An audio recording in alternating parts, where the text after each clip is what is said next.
The devil, he is relentless in his effort. Yes, he is.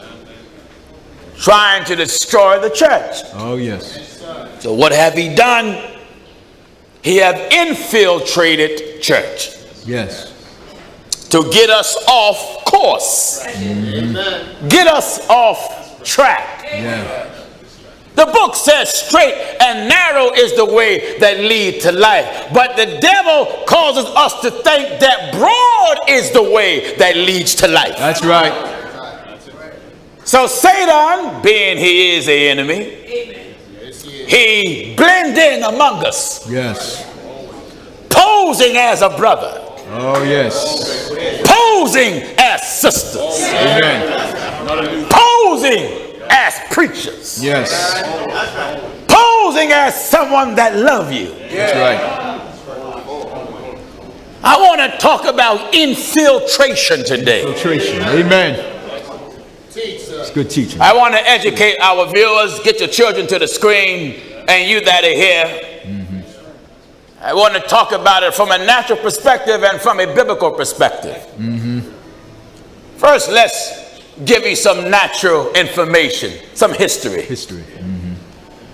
We all heard of the organization called the Federal Bureau of Investigation, the FBI. Yeah. Former director was J. Edgar Hoover, Yeah. who was a bigot,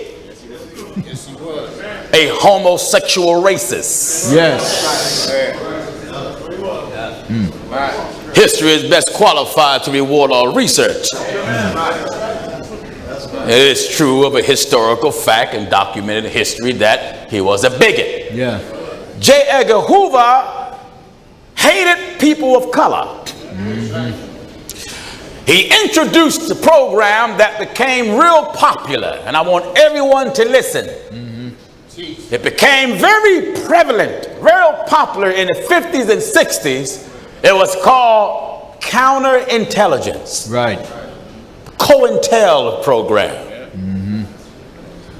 In other words, if there was any organization, whether it was community or religious, for the betterment of people,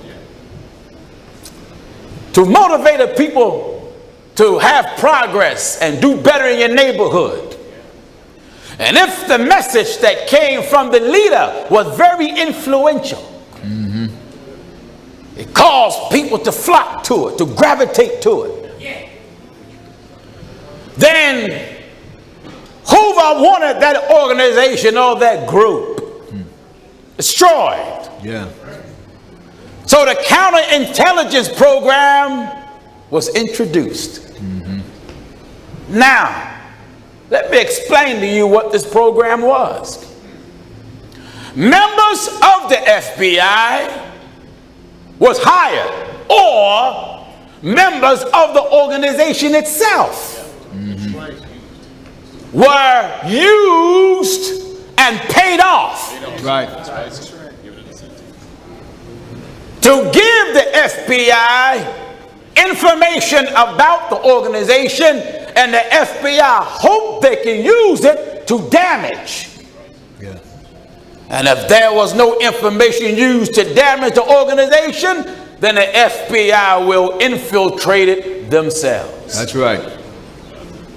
And church was not exempted. Yeah. If the church believed in baptism, then FBI agents will come there and act like they repented. That's right. And be baptized. Amen. They would even act like they're speaking in tongues. Lord. They will jump and shout, but document what's going on Yeah. to report back to the enemy. My Lord. The objective was to dismantle, to cause confusion, to spread lies, to spread rumors, to bring about weakness in every capacity where it's strong, Right. and to kill the leader. That's right. Those that cater to the leader turn love into hate. That's right. turn trust into mistrust. To make those that embrace you stand away from you. Yeah. This is how far they went. They even went as far as forging letters. Oh, yes. They would write letters to spread rumors and lies about those within the organization, and then sign the name of somebody in the organization. That's right. To make it look like it came from a person within. That's right. The objective was can start friction Yeah. between those that there was no friction. That's right. Do you get what I'm telling you? Amen. If things are going forward, how do you go about slowing that thing down? Cause division. That's right. So the counterintelligence program infiltrated back in those days when the Nation of Islam was functioning. They called them the black Muslims. FBI came in with bow ties and suits. Lord. When Martin Luther King was demonstrating, they was in Martin Luther King's organization. When Stokely Carmichael started SNCC and the other organization, CORE, Yeah. they came in. The FBI would come among you and blend in so well, they would even give out flyers. My Lord. The objective is blend in. Yeah. They'll come right in First Church. Shout.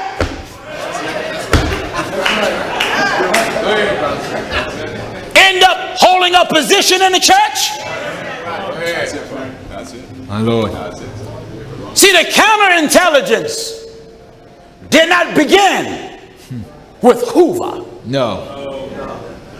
The counterintelligence began with the devil. The devil. Amen.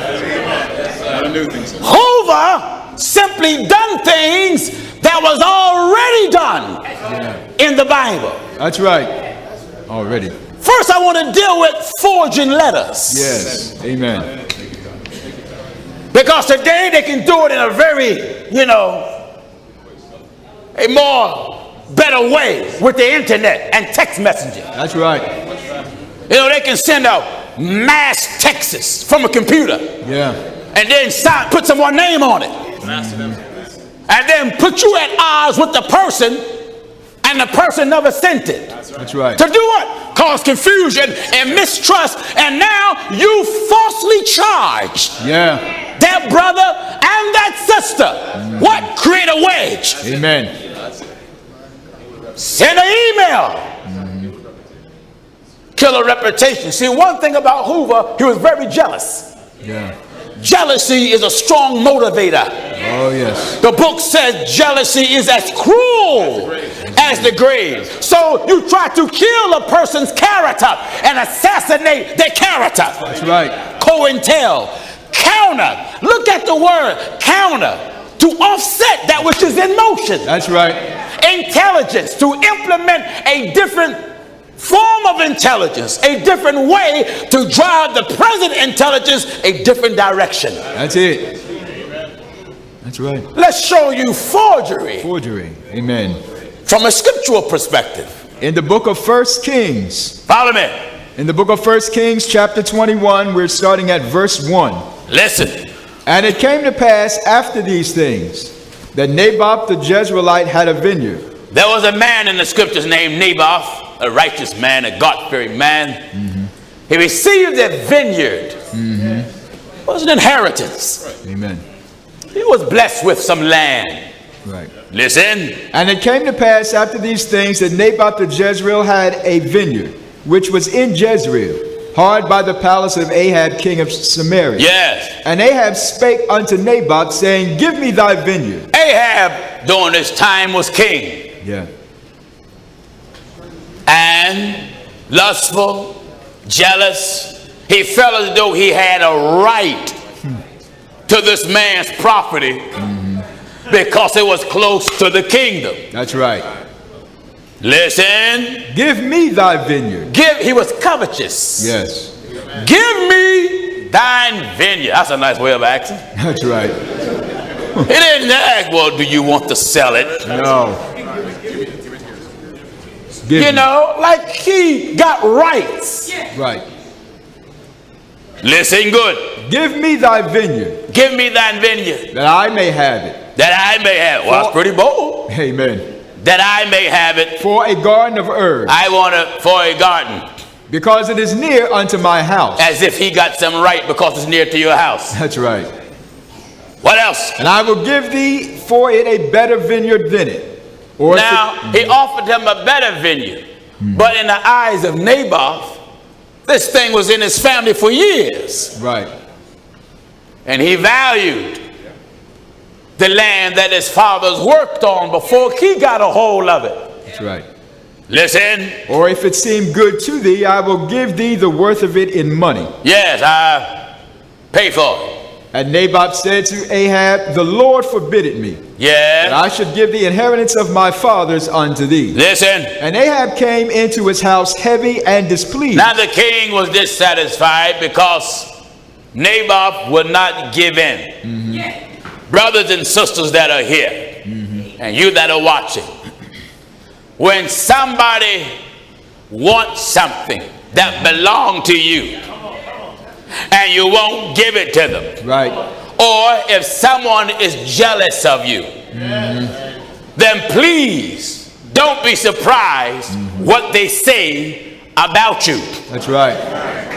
It is a true saying that misery loves company. Are you listening? That's right. Misery loves company. Yeah. So if there are people that have confidence in you and respect you as a person, they love the way you conduct yourself, they love the way you present yourself, and yet there's someone among you, whether it's wife, husband, cousin, brother, sister, church person, That's right. who really got it in for you, then they are motivated. The evil that is in him or that is in her is self-motivation. That's right. To kill you in the eyes of others. That's right. Are you listening? Amen. So every chance he or she get, they're going to pull someone to the side